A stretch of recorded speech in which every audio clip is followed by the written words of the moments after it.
नतीजे भी 97। कोई बात नहीं, बाद में बोल लेना हाथ जोड़ के।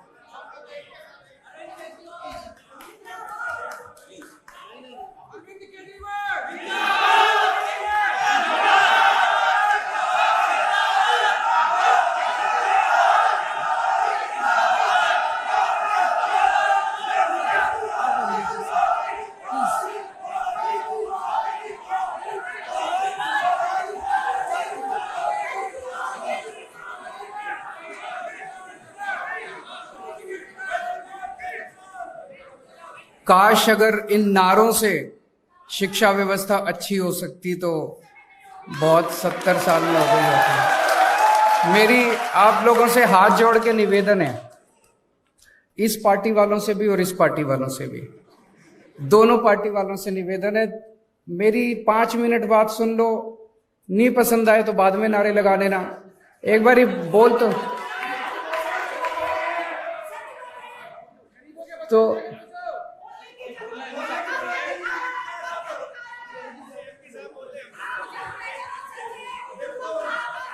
कंफ्रंटेशन हो जाएगी। Arvind ji please, university function stop please. इसको मैं, अगर आप इजाजत दें, मैं 5 मिनट बोल लेता हूं, और 5 मिनट में अगर आपको मेरी बात अच्छी नहीं लगे तो मेरी बात छोड़ जाना।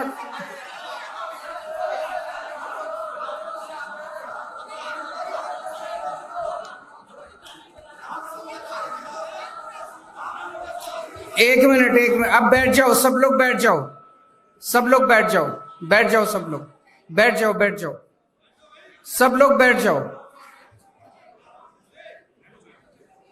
सब लोग बैठ जाओ।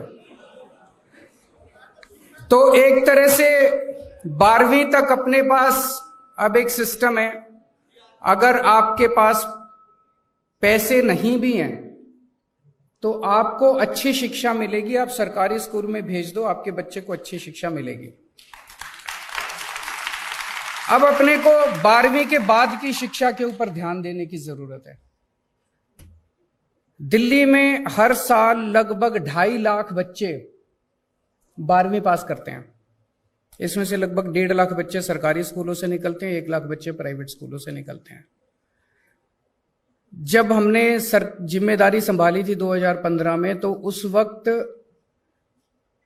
12वीं के बाद सारे कॉलेजेस मिला के, और डीयू का भी एक स्टेटिस्टिक्स लिया गया, डीयू में जैसे जो दिल्ली सरकार की यूनिवर्सिटीज हैं उनमें तो 85% सीट जो हैं वो दिल्ली के बच्चों के लिए रिजर्व हैं, लेकिन डीयू के अंदर सीटें रिजर्व नहीं है। तो एक एस्टीमेट बनाया गया भी दिल्ली के बच्चों को कितने एडमिशन होते हैं दिल्ली यूनिवर्सिटी में, वो सारा मिला लिया जाए तो एक रफ एस्टीमेट ये है कि 2.5 लाख में से 1.1 लाख बच्चों के लिए दिल्ली में सीट अवेलेबल थी। तो एक तरह से 1.4 लाख बच्चों का डेफिसिट था। पिछले 7-8 साल के बाद अंदर ये 1.1 लाख से हम इसको 1.5 लाख तक ले जा पाए हैं। आज 1.5 लाख बच्चों के लिए 12वीं के बाद सीट अवेलेबल है, अभी भी 1 लाख का डेफिसिट है, हमें अभी 1 लाख और बच्चों के लिए सीट्स क्रिएट करने की जरूरत है। लेकिन सबसे बड़ी इशू उठता है, और वो ये है कि पढ़ने लिख के बाद भी अगर नौकरी नहीं मिले तो फिर एक मन में प्रश्न तो उठता है कि क्या शिक्षा सार्थक थी जो हमने पढ़ाई लिखाई की, अपर एजुकेशन। आज सबसे इंपॉर्टेंट चीज एक युवा के सामने यही है, jobs, jobs, jobs and jobs. अगर जॉब्स नहीं मिलेंगे, पढ़े लिखे हाथ में डिग्री लेके घूमने से कोई फायदा नहीं है। और ये सारा सिस्टम 1830 ईस्वी में मैकॉले ने बनाया था। उसके पहले जो भी भारतीय सिस्टम था, हमारे देश में एजुकेशन का सिस्टम था, जो मैंने पढ़ा है, बताते हैं बहुत अच्छा सिस्टम था अंग्रेजों के आने के पहले। गांव गांव के अंदर स्कूल थे, जो आचार्य का सिस्टम था, चाहे राजा का बेटा हो चाहे रंग का बेटा हो, सारे एक ही साथ स्कूल में आके रहते थे। और फिर इन्होंने सारा हमारा एजुकेशन सिस्टम तहस नहस कर दिया अंग्रेजों ने आके 1830s के अंदर मैकॉले ने सारा। और उन्होंने जो शिक्षा व्यवस्था बनाई, वो शिक्षा व्यवस्था भारत के लिए नहीं बनाई थी, वो सारी शिक्षा व्यवस्था उन लोगों ने बनाई थी क्लर्क पैदा करने के लिए कि पढ़े लिखे क्लर्क पैदा होंगे और वो अंग्रेजों की सेवा करेंगे। अनफॉर्चुनेटली आजादी के बाद हमने इसमें शिक्षा व्यवस्था में मूलचूल परिवर्तन नहीं किया। आज वही शिक्षा व्यवस्था चल रही है। हम बीए करते हैं, हम बीकॉम करते हैं, हम ये डिग्री फलानी डिग्री बीएससी करते हैं, नौकरी नहीं मिलती। तो नौकरी नहीं मिलती, फिर डिग्री करने का क्या फायदा? अब हमें कुछ ना कुछ करके हम लोगों को ऐसी शिक्षा देनी पड़ेगी जो कि अल्टीमेटली आपको रोजगार दिलवाए। मैं अभी पढ़ रहा था, मैं अभी डॉक्टर साहब से डिस्कस कर रहा था, यहां पे अब जो शिक्षा देने का प्लान किया जा रहा है वो लग रहा है कि शायद यहां पे डिजाइन के ऊपर आपको सिखाया जाएगा, ऑटोमेशन पे सिखाया जाएगा, आर्टिफिशियल इंटेलिजेंस पे सिखाया जाएगा, रोबोटिक्स पे सिखाया जाएगा, इनोवेशन पे सिखाया जाएगा, मशीन लर्निंग पे सिखाया जाएगा, डेटा मैनेजमेंट पे सिखाया जाएगा। ये सारी चीजें आज तकनीकी युग के अंदर ये डिमांड है सोसाइटी की। मुझे उम्मीद है कि यहां से निकलने वाले बच्चों को तुरंत नौकरी मिलेगी। लेकिन मेरा यह मानना है कि हर यूनिवर्सिटी के वाइस चांसलर की अकाउंटेबिलिटी इसी बात से फिक्स होनी चाहिए कि आपके निकलने वाले कितने बच्चों को नौकरी मिली, यह जरूरी होना चाहिए, सबसे इंपॉर्टेंट है। अब मैं इस पे एक चीज आप लोगों के सामने रखना चाहता हूं। नौकरियों की कमी है। सारे बच्चे अगर निकल के नौकरियां ढूंढने लग गए तो नौकरियां नहीं है इस देश के अंदर। हम बार बार ये कहते हैं कि हमें नौकरी ढूंढने वाला नहीं, नौकरी देने वाला बनना है। उस दिशा में अब अपने को अपनी शिक्षा व्यवस्था को ले जाना पड़ेगा। इसका एक छोटा सा प्रयास दिल्ली सरकार में हम लोगों ने किया। 11वीं और 12वीं के बच्चों को हम लोगों ने बिजनेस करने के लिए हमने उन लोगों को प्रेरित किया। इसको हमने बिजनेस ब्लास्टर्स प्रोग्राम या एंटरप्रेन्योरशिप क्लासेस का नाम दिया। इसमें क्या करते हैं कि एक बच्चे को 2000 रुपए देते हैं, 11वीं और 12वीं के बच्चों को 2000 रुपए देते हैं और उनको कहते हैं इस 2000 रुपए से बिजनेस करो। तो सुनने में बड़ा अटपटा लगता है, आप लोगों को भी लगता होगा, पर शुरू में मनीष जी और आतिशी जी ने जब इस पूरे प्रोग्राम को कंसीव किया, मुझे भी लगा यार पता नहीं क्या 2000 रुपए में क्या बिजनेस होगा। उसमें वो क्या कर सकते हैं, बच्चे इकट्ठे होते हैं, 4 बच्चे, 10 बच्चे, 15 बच्चे, वो टीम बनाते हैं। तो 15 बच्चे आए, 15 बच्चों ने अपने 2-2 रुपए डाले, वो 30,000 रुपए हो गए। वो 30,000 रुपए से फिर 1 मिनट मैडम,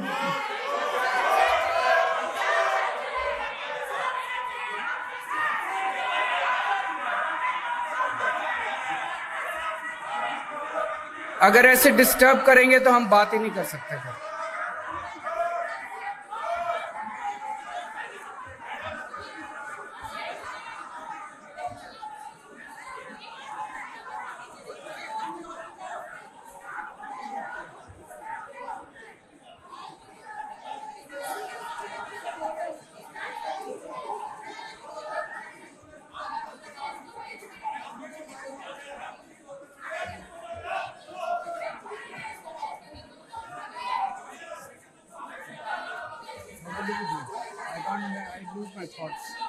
मैं ऐसे नहीं कर सकता है, और कंक्लूड से मुझे बुलाए क्यों? अगर मुझे कंक्लूड ही करना, सुनना ही है तो मुझे बुलाए किस लिए?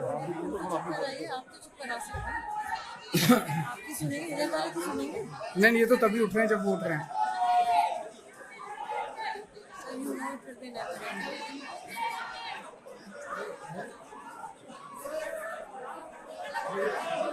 Can we hear what sir has to say, please? Can we hear what sir has to say? Please stop.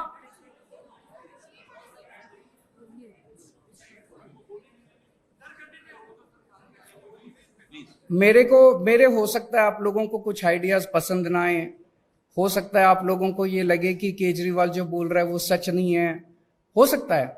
मेरी आपसे हाथ जोड़ के विनती है, 5 मिनट मुझे कंप्लीट कर लेने दीजिए, है ना? उसके बाद आपने जो टिप्पणी करनी है टिप्पणी कर लीजिएगा। लेकिन किसी वक्ता को इस तरह से बीच में बार बार टीका टिप्पणी करना मुझे लगता है अच्छी बात नहीं है। तो आप लोगों से हाथ जोड़ के विनती है, इस देश के अंदर जनतंत्र है, बोलने का अधिकार तो सबको है।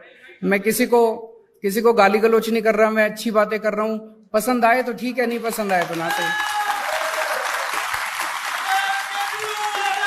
1 मिनट, नहीं 1 मिनट, बस। सो मैं ये कह रहा था कि 2-2 हजार रुपए देते हैं। तो उसमें मान लो 10 बच्चे इकट्ठे हुए 20,000 रुपए हो गए, 15 बच्चे इकट्ठे हुए 30,000 रुपए हो गए। उनको वो एक साथ डालते हैं और उसमें फिर वो सारे बच्चे मिलके कोई बिजनेस आइडिया ढूंढते हैं और उस बिजनेस आइडिया के बेसिस पे फिर वो कोई प्रोडक्ट बनाते हैं। प्रोडक्ट बना के फिर वो फेसबुक पे, व्हाट्सएप पे अपनी मार्केटिंग करते हैं। इतने सारे एग्जाम्पल्स अब इकट्ठे हो गए। इन 3 लाख बच्चों ने, 1.5 लाख बच्चे 11वीं के और 1.5 लाख बच्चे 12वीं के, इन लोगों ने मिलके 52,000 टीम्स बनाई हैं और हर टीम का एक आइडिया है। किसी ने कोई कॉफी बनाई है, किसी ने कोई ताला बनाया है, किसी ने कुछ बनाया, किसी ने सॉफ्टवेयर बनाया, किसी ने गेमिंग ऐप बनाया है, किसी ने कुछ, कई सारी चीजें बच्चों ने बनाई है। उनसे जब हम डिस्कस करते हैं, उनका पूरा जो माइंडसेट है वो चेंज होता जा रहा है। वो सोचते जो है वो ये सोचते हैं मैं क्या बिजनेस करूंगा, फिर कैसे करूंगा, फिर मार्केटिंग कैसे करूंगा, मैं फिर फाइनेंस कहां से लाऊंगा। पूरा उनका माइंडसेट चेंज होता जा रहा है। मेरा अपना ये मानना है कि अगर हम ये बिजनेस ब्लास्टर्स या एंटरप्रेन्योरशिप क्लासेस अगर कॉलेजेस के अंदर शुरू कर दें, मान लीजिए प्री फाइनल ईयर, सेमीफाइनल 1 साल पहले से 2 साल के लिए अगर हम इसको कर दें, तो जो पास आउट होने वाले बच्चे हैं वो पास आउट होने वाले, जैसे अभी हम एक लैब में लेके गए, वहां पे कुछ गणेश जी एक प्रोडक्ट दिखाया। Now there is absolutely no reason कि इस तरह के प्रोडक्ट्स की मार्केटिंग और इस तरह के बिजनेस आइडियाज, इसको एक बिजनेस आइडिया के रूप में क्यों नहीं सोचा जा सकता। तो अगर हम ये बिजनेस कि मुझे बाहर निकल के बिजनेस करना है, मुझे बाहर निकल के बिजनेस करना है, अगर 50% बच्चों ने भी निकलने के बाद बिजनेस करना चालू कर दिया, बाकी 50% को तो यही नौकरी दे देंगे। मुझे लगता है अब हमें इसी दिशा के अंदर जाना पड़ेगा। और एक मैं ये आतिशी जी से भी और डॉक्टर वर्मा से भी ये निवेदन करना चाहूंगा कि इस दिशा के अंदर सोचना चालू करें कि कॉलेजेस के बच्चों को भी हम एंटरप्रेन्योरशिप क्लासेस की तरफ लेके जाएं। दूसरा, हमें एक सर्वे करने की जरूरत है कि हमारे दिल्ली के पिछले 6-7 साल में जो बच्चे 12वीं करके निकले वो फिर कहां गए, उनमें से कितने लोगों ने पढ़ाई छोड़ दी, कितने लोग दिल्ली के बाहर पढ़ने गए, कितने लोग दिल्ली में पढ़ रहे हैं, कौन क्या कर रहा है। अगर इसका अपने को एक डेटा मिलेगा तो इसमें हम देख सकते हैं कि किस चीज की सबसे ज्यादा डिमांड है और उस सेक्टर के अंदर हम और ज्यादा फैसिलिटीज खोल सकते हैं। मैं फिर से एक बार दिल्ली के लोगों को, देश के लोगों को बहुत बहुत बधाई देता हूं, इतना शानदार कैंपस बना। और मैं उम्मीद करता हूं कि आईपी यूनिवर्सिटी पहले तो देश की टॉप 10 यूनिवर्सिटीज में आएगी और फिर एक समय आएगा जब दुनिया की टॉप 10 यूनिवर्सिटीज में आएगी।